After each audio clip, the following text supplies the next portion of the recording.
Bonjour à tous, c'est Pauline l'écolo citadine, j'espère que vous allez bien. Aujourd'hui, on revient après 3 semaines où je n'ai pas fait de vidéo à cause de mon état de santé qui ne l'a pas permis. J'avoue que j'ai eu aussi un petit peu la flemme de faire des vidéos, donc on recommence avec une vidéo très simple à faire pour moi. Une vidéo budget, je vous parle de mon budget, le budget prévisionnel pour le mois de mars. Donc je vous rappelle que je fais le système des enveloppes avec une version numérique, donc tout sera sur mon écran, je vais vous partager ça, et c'est un budget pour 3 adultes et 2 grands adolescents. Voilà, en fait, ils mangent comme des adultes, donc on va les considérer comme des grands adolescents, on est presque 5 adultes. Bref, on y va pour le mois de mars, je vous partage mon écran. Alors, au mois de mars, on va commencer par les frais fixes. Les frais fixes, évidemment, on a le budget maison, qui est l'enveloppe la plus importante que j'ai en termes de frais fixes. Et comme vous pouvez le voir, ce mois-ci, j'ai le loyer de 829,89 €, c'est toujours le même, évidemment. Et vous pouvez voir aussi que j'ai mis une dépense de 100 € pour le jardin parce que on loue une parcelle de jardin familial et on est au mois de mars, il va commencer à falloir réfléchir à ce qu'on va planter, à commencer à faire les semis, à commencer à désherber. Il faut qu'on rachète un manche de bêche parce que le manche de la bêche, il a lâché, il était moisi, il a lâché, on ne sait pas trop ce qui s'est passé, enfin bref. Il va y avoir quelques dépenses à faire ce mois-ci pour le jardin. Donc j'ai mis une centaine d'euros pour ça. Et vous pouvez voir également que ce mois-ci, je n'ai pas de dépenses d'électricité. Et bien c'est tout simplement parce que je n'ai pas de dépenses, puisqu'en fait ce mois-ci c'est la régularisation. Et comme j'ai dépensé trop d'argent en fait, puisque tous les mois je donne de l'argent à mon fournisseur d'électricité et qu'à la fin de l'année, il régularise et il me rembourse. Donc ils m'ont remboursé à la fin du mois de février. Donc je vous invite à aller voir la vidéo que je ferai sur le bilan du budget de février. Et donc ils m'ont remboursé 67 € pour l'année. Et du coup, ce mois-ci, donc au mois de mars, je n'ai pas de dépenses d'électricité puisque le nouvel échéancier commencera au mois d'avril. Donc, ce mois-ci, je n'ai pas d'électricité. Mais bon, à 10 €, à 10 € près, c'est le budget que je mets pour le jardin puisque je suis sur un échéancier de 90 € d'électricité. Voilà, et comme toujours, ils ont voulu augmenter à 95, non, à 100 € je crois.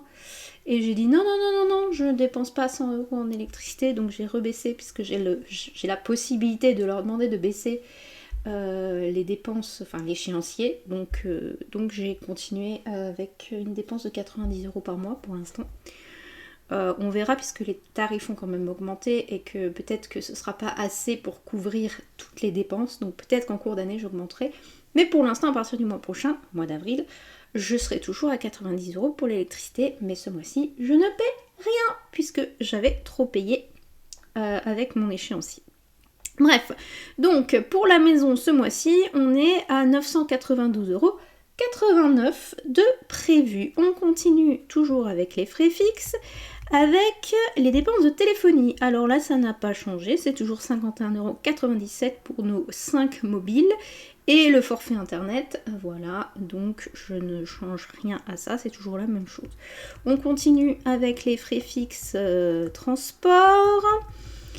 Voilà, les frais fixes transport. Alors, mon abonnement, ça n'a pas changé, puisque les modifications de tarifs se font au mois d'août et qu'on n'est pas encore au mois d'août, donc je dépense toujours 55 € pour mon abonnement. Il n'y a pas de transport pour mon mari ce mois-ci, puisqu'il est en stage dans sa boulangerie, donc il n'a pas besoin de prendre le métro pour y aller. J'ai quand même pris le transport pour mon fils aîné qui n'a plus, puisqu'il a passé 18 ans, il n'a plus les transports gratuits et qui va devoir aller au lycée avec ses béquilles. Et du coup, il va prendre le bus qui passe devant chez nous et qui le dépose à 100 mètres du lycée.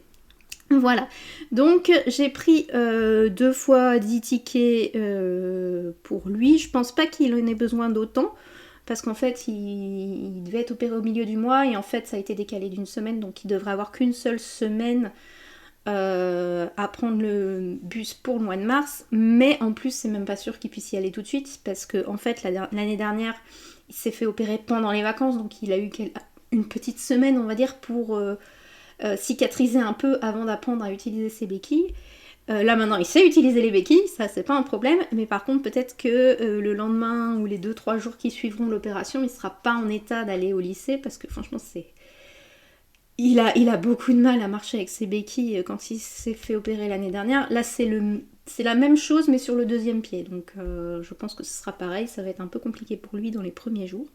Donc je pense que les premiers jours, il n'ira pas au lycée, et que quand il arrivera à poser son pied par terre, c'est ça surtout, parce que comme il se fait opérer du pied, il faut qu'il puisse le poser par terre, eh bien je pense qu'il n'aura pas besoin d'autant, mais j'ai quand même laissé ce que j'avais prévu. Voilà, et comme vous pouvez voir, j'ai mis 80 € d'essence. Je ne suis pas sûre de devoir prendre de l'essence ce mois-ci. Bon, j'ai déjà pris la voiture 2 fois, hein, je vous le dis tout de suite, on a déjà commencé le mois de mars, donc je vais pas vous mentir. J'ai déjà pris la voiture 2 fois et il me reste moitié de réservoir, on va dire. Mais je sais que je vais devoir prendre la voiture plusieurs fois ce mois-ci, puisque j'ai un conseil d'école, et que le conseil d'école ça finit très tard, et que quand ça finit très tard, je prends pas le bus, ni le métro, ni le tramway, ni quoi que ce soit pour rentrer, je prends ma voiture. Du coup, je vais quand même devoir prendre la voiture plusieurs fois ce mois-ci pour aller à l'école. Mais je suis pas sûre d'arriver à la fin de l'essence. Donc on verra. Voilà. Bien, on passe maintenant à l'enveloppe. Ah non, je vous dis quand même le total. 159 €. Donc 159,80 € au total pour les transports. Et maintenant, on peut passer à l'enveloppe suivante. Les frais bancaires. Frais bancaires, toujours pareil. Voilà, 9,26 € pour le compte, pour les frais de compte. Et les 2 derniers mois, j'étais à 9,21 €. Mais je préfère garder 26 au cas où. Comme ça me donne l'impression de gagner énormément d'argent, puisque j'économise 5 centimes à chaque fois.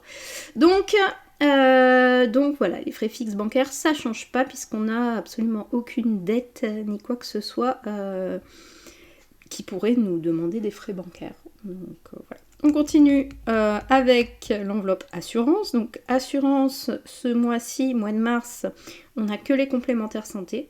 Donc 104,64 € pour moi, 27,87 € pour mon mari. Donc 104,64 € c'est moi et les enfants. Voilà, donc on a un budget total pour les complémentaires santé de 132,51 €, ce qui va nous être très très utile, puisque comme je vous ai dit, mon fils se fait opérer, donc ça c'est très utile pour les dépenses, parce que ça coûte très très cher. Je vous invite à aller voir dès qu'elle sortira la vidéo sur le retour du budget, le bilan du budget du mois de février. Toutes les mutuelles ne nous ont pas remboursé. Tout n'a pas été remboursé, il y a eu des dépassements d'honoraires.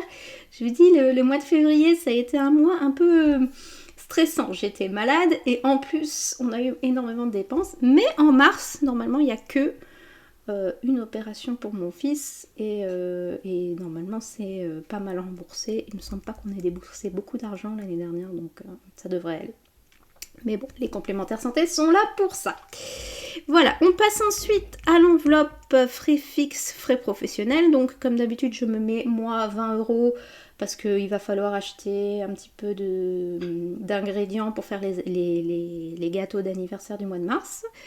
Et ce mois-ci, j'en ai beaucoup. J'ai 6 anniversaires dans ma classe, donc on va faire 2 fois de la cuisine parce que je peux pas tout faire les 6 anniversaires d'un coup. Donc je vais faire les 3 du début, là, cette semaine, et puis les 3 de la fin du mois, je ferai à la fin du mois de mars, juste avant le week-end de Pâques. Voilà. Donc 20 € pour moi. La cantine de mon mari, alors je dis qu'il était en stage, mais en fait le 1er mars il était encore à son centre de formation, et ils ont fait un méga couscous, donc il a dû payer 5 € pour pouvoir participer aux frais du couscous. Voilà. Et frais divers, 166 €. Voilà, j'ai mis ça au hasard parce que, en fait, comme il est très très fort sur sa formation, il me donne pas vraiment les dépenses qu'il fait pour son auto-entreprise. Donc je mets un peu au hasard. Ça, c'est quelque chose qui me dérange beaucoup. Mais bon, c'est pas comme. Il y a la lumière qui clignote. Ma lampe, elle va bientôt lâcher. J'aime pas ça. Bref, voilà pour les frais fixes. On passe aux frais variables. Donc dans les frais variables, ma première enveloppe est souvent la plus importante, pas toujours, mais souvent la plus importante, c'est l'enveloppe alimentaire. Alors, comme vous pouvez le voir sur ici, voilà, hop, je vous montre, ces 3 dépenses là, c'est les courses de début de mois. Donc j'ai prévu 150 € pour Carrefour Drive.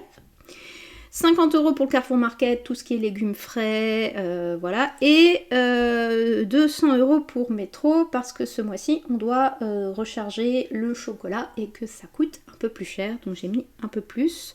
Au lieu de 150, j'ai mis 200. Voilà, vous voyez que j'ai aussi rajouté 50 € pour les courses du 10 et 50 € pour les courses de réassort du 20. Voilà, ce qui nous donne un budget de 500 € pour ce mois-ci dans l'enveloppe alimentaire. On passe à la deuxième enveloppe de frais variables, les enfants. Alors, les enfants, ce mois-ci, ils ont leur argent de poche. On va payer également la cantine du lycée. Donc, j'ai prévu deux recharges de cantine parce qu'on les a rechargées juste avant les vacances. Donc, ça devrait tenir jusqu'à la fin du mois, je pense. Et enfin, le goûter des vacances. Alors, normalement j'aurais dû le mettre au mois de février, mais j'ai oublié et les enfants ils ont aussi oublié, donc ils ont eu leur goûter de vacances pendant la deuxième semaine, donc pendant le mois de mars. Donc j'ai mis le goûter de vacances puisqu'ils ont le droit à un petit goûter, genre une viennoiserie, enfin pas trop viennoiserie en fait, ils ont un pain au chocolat toutes les semaines, mais là c'est plutôt genre une religieuse, un éclair au chocolat, une tartelette au citron, enfin un truc un peu plus chicos, même si j'ai un enfant qui veut absolument une baguette viennoise, mais vous savez la grande, juste pour lui. Voilà, donc ça c'est le goûter des vacances. Ensuite, on passe aux 2 dernières enveloppes de frais variables. L'enveloppe vêtements, ce mois-ci, rien de prévu, donc je passe rapidement. L'enveloppe hygiène et santé, comme vous pouvez le voir, cette fois-ci, j'ai bien provisionné 2 visites chez le médecin. J'espère qu'il n'y en aura pas, mais on ne sait jamais. J'ai mis 25 € de médicaments, puisque on a toujours du Doliprane ou des pansements à racheter ou ce genre de choses, donc j'ai mis ça au cas où. L'opération de mon fils aîné, j'ai mis 400 € de dépassement éventuel, en espérant qu'il n'y ait pas de dépassement, en espérant qu'il ne nous demande pas de sous, qu'il fasse bien le tiers payant, mais bon, on ne sait jamais. Et j'ai également reporté le psychologue du mois dernier, puisque mon fils, qui doit aller voir un psychologue, je vais vous dire pas il n'a pas eu de rendez-vous avant le mois de mars, donc j'ai reporté. Je ne sais absolument pas, normalement on a des séances gratuites grâce à la sécu, mais comme il n'a pas encore été voir, je ne sais pas du tout ce dont il est question avec ça. Donc pour les frais variables hygiène et santé, on est à 672 € de prévu, en espérant que l'opération de mon fils ne nous coûte pas 400 €. Ou alors, si ça nous coûte 400 €, que ce soit remboursé rapidement. Voilà. Bien, passons aux enveloppes de loisirs. Enveloppe loisirs, Deezer et Le Monde, comme d'habitude. Donc, 22,98 €. Ça n'a pas changé. On n'a rien d'autre comme loisirs de prévu ce mois-ci. Et vacances, toujours rien pour les vacances. Donc, au total... pour ce budget prévisionnel du mois de mars 2024, nous en sommes à 2879,41 €. Voilà, et je vous fais maintenant les revenus. Donc les revenus. Alors, les revenus du mois de mars. Donc, comme vous pouvez voir, j'ai provisionné la CAF 500 €, ce sera sans doute plus. Ici, mon salaire, j'ai mis le salaire que j'avais touché ce mois-ci. Enfin, voilà, donc sans prime, sans rien, avec la légère augmentation qu'on avait eue au mois de janvier. donc 2568,87 €. Voilà. Et j'ai également mis les indemnités de mon mari pour son stage, mais au lieu de 700 €, j'ai mis 600 puisqu'il a eu 2 jours où il n'a pas pu aller à son centre de formation parce qu'il avait rendez-vous chez l'ophtalmo pour changer ses lunettes en urgence puisqu'elles se sont cassées. Et il y a également eu un jour où il a été opéré de son hernie inguinale, donc il n'a pas pu non plus aller bosser ce jour-là. Donc j'ai mis 600 € en me disant que ils allaient certainement lui retenir ces jours-là sur la somme qu'il allait percevoir. Donc au total, on a un budget prévu de 3668,87 € de revenus. Bien, ce qui nous fait un budget prévisionnel pour les dépenses de 2879,41 € et pour les revenus de 3668,87 €.